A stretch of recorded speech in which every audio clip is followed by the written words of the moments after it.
In this tutorial, I'll show you how to sew an oversized short-sleeved shirt with a flat-felled seam finishing.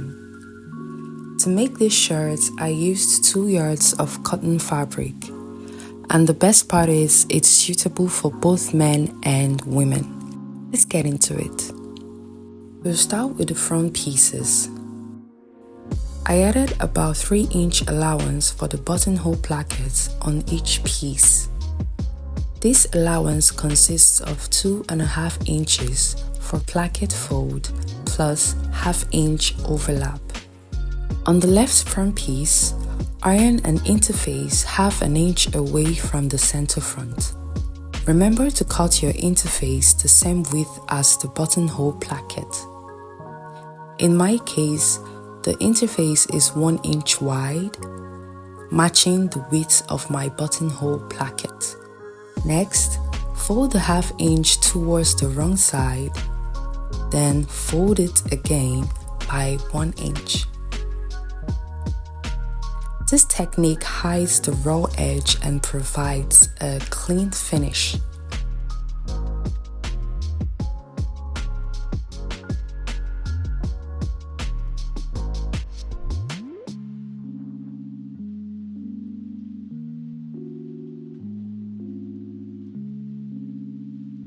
You can now choose to top stitch the placket or use hemming gum to keep it in place if you prefer not to show the stitches. Moving on to the right front piece, which is where the buttons are going to be placed. I want my button plackets to be 3/4 inch wide, so I'm going to reduce the allowance to 2.5 inches. That means I'll subtract 1/2 inch from the original 3 inches allowance on the placket.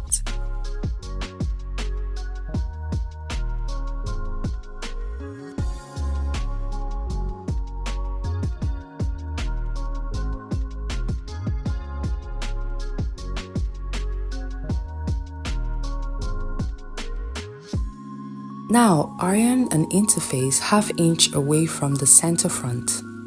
The interface is 3/4 inch wide.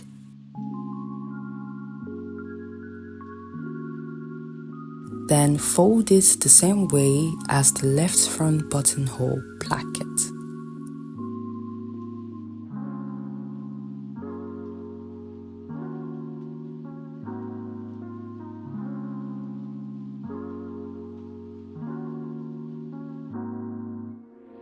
On the back yoke piece, fold the hem towards the wrong side by 1 inch and iron it flat. Now let's assemble the pieces. Please pay attention as this process might be different from what you're used to. Start by placing the back piece wrong side facing up, followed by the 2 front pieces wrong side facing down. Basically, the wrong sides are facing each other. Then, add the yoke piece wrong side facing up. Pin the pieces in place and sew with 1/2 inch allowance.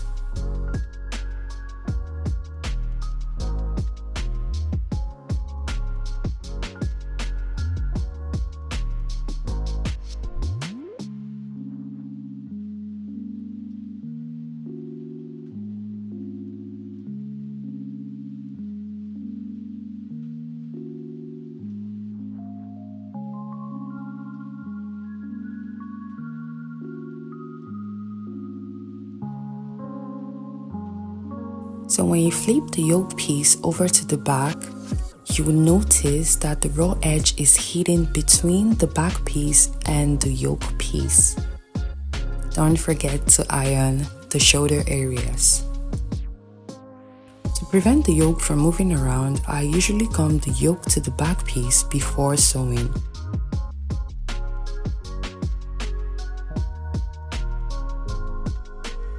Then, gently sew a little bit close to the edge.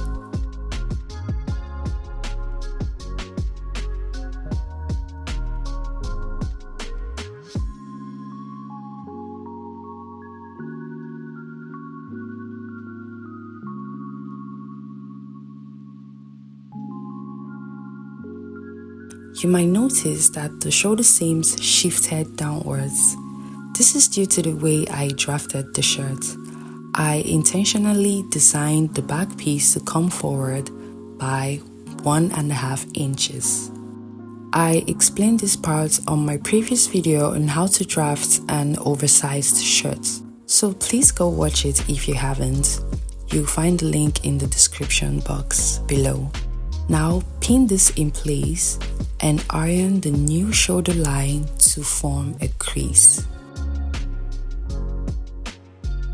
I realized my neckline is too small, so I'm going to trim around the neckline till I get my required neckline measurement. I'll do the same to the armhole.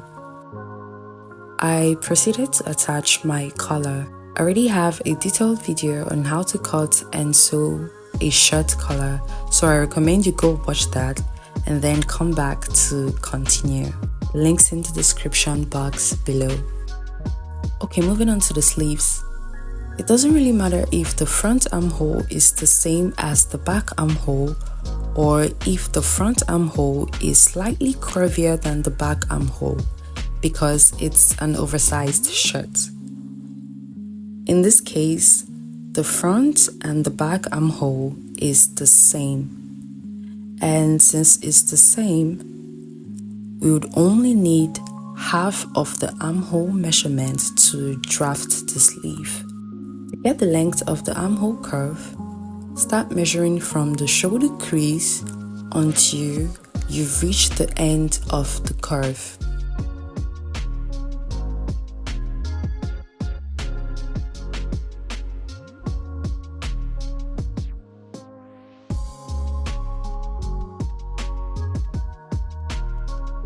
Measure the other half of the curve to cross-check if they're really the same length.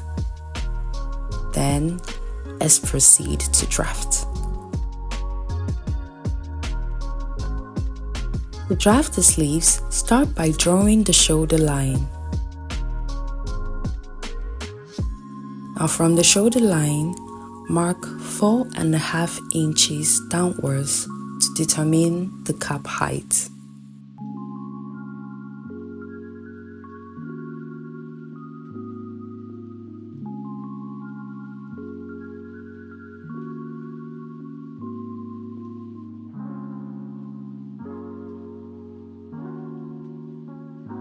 On this rectangle, place half of the armhole measurement as an angle. Start by placing the tape at the beginning of the shoulder line and mark half the armhole measurement like this. Then draw a line. Next, mark the midpoint of that line. For better understanding, I'll label the points.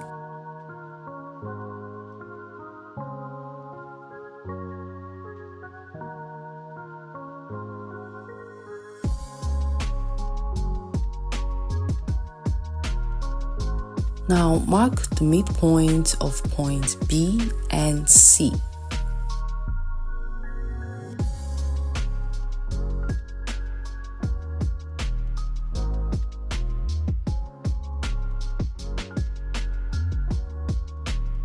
On this new point, mark 1/2 inch downwards.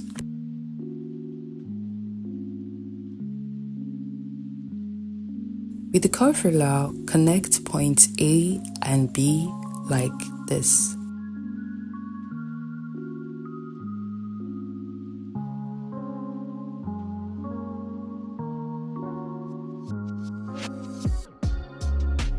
Also connect point B, the 1/2 inch point and point C together.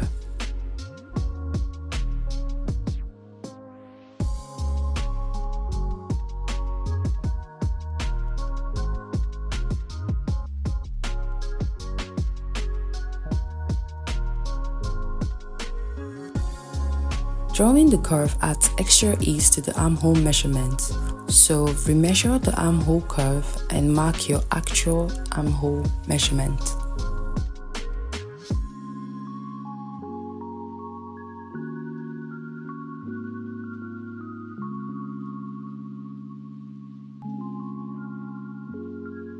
Now from the shoulder line, mark the length of the sleeve plus 1.5 inch hem allowance.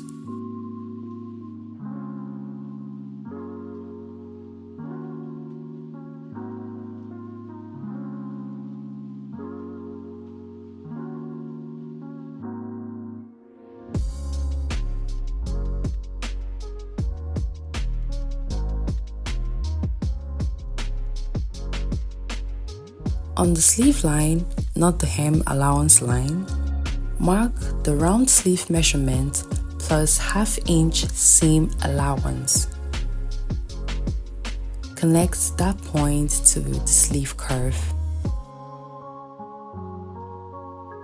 Now add 1/2 inch seam allowance only on the sleeve armhole curve and cut.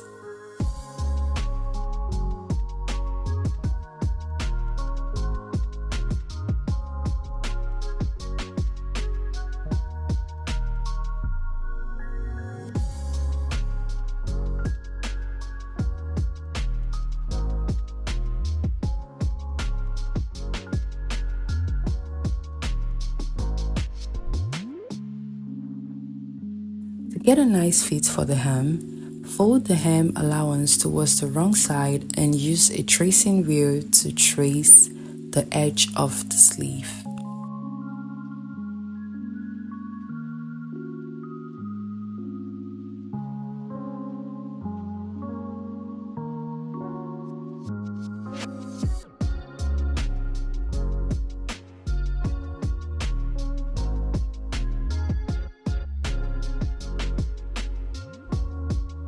So when you turn it over, you see a slight mark here. I do this procedure to make sure the hem allowance aligns well with the sleeve. Now cut out your sleeves on fold and sew them onto the shirt with 1/2 inch allowance. Before starting the flat fell seam finish, decide where you want the fold to fall. I chose to have mine fall towards the body of the shirt, which is on the left side. Now I'll trim off the left seam by 1/4 inch and fold the right seam towards the left.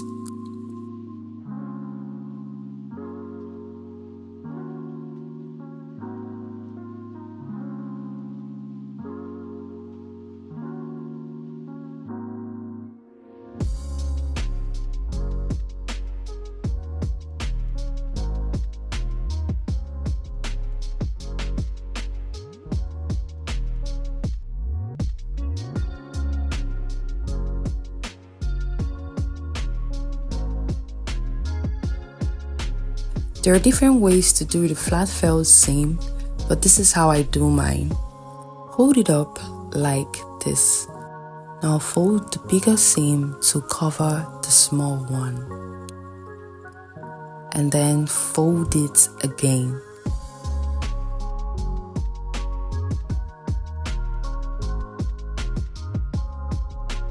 Let's do it again. Hold this up. Now fold the big seam to cover the trimmed off seam. Then fold it again.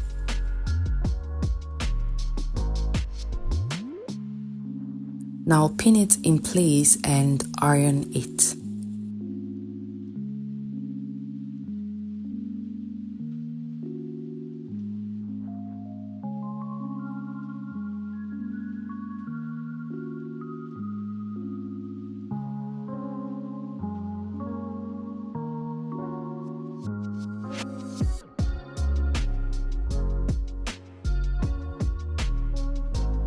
After ironing, carefully sew over it by 1/4 inch. You can either sew on the wrong side or the right side. I prefer to sew mine on the wrong side so I can see how it looks while I am sewing.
We are going to hem the sleeves before joining the sides.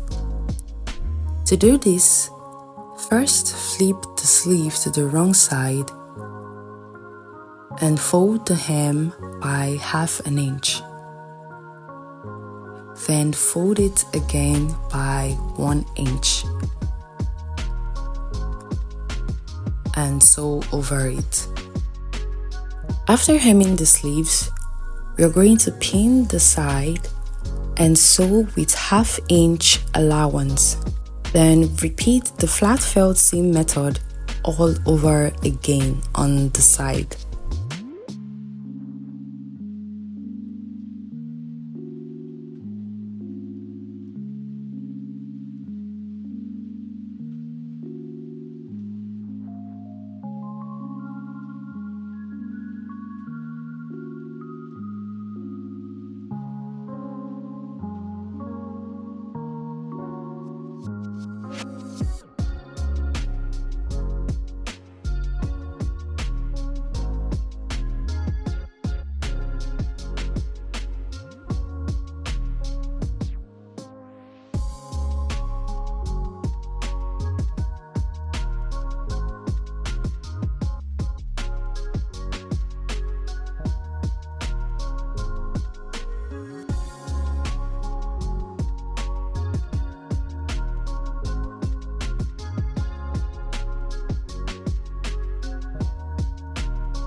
Doing the flat-felled seam finish on the sleeve can be a little bit tricky as there's limited space to work with. Here's how I do it. Start by moving the other side of the sleeve out of the way by pulling it downwards.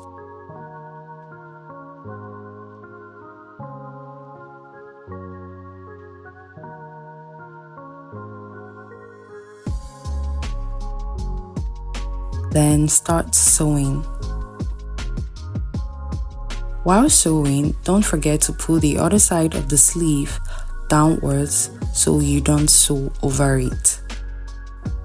Sew until you reach the armpit area, then stop.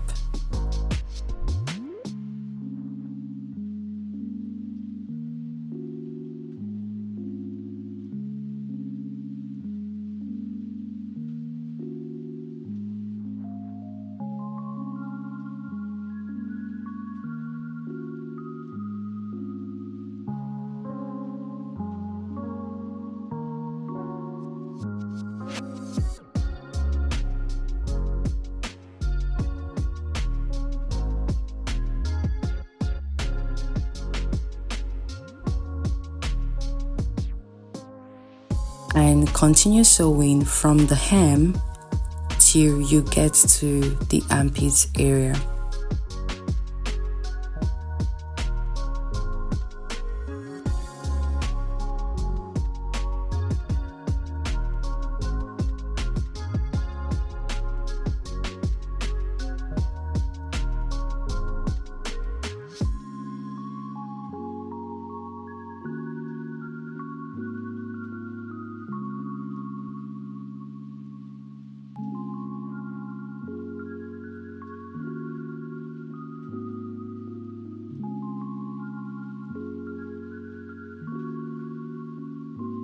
We are going to double fold the hem. To do this, fold the hem towards the wrong side by 3/8 of an inch and fold it again. Then pin it in place iron it and gently sew over it.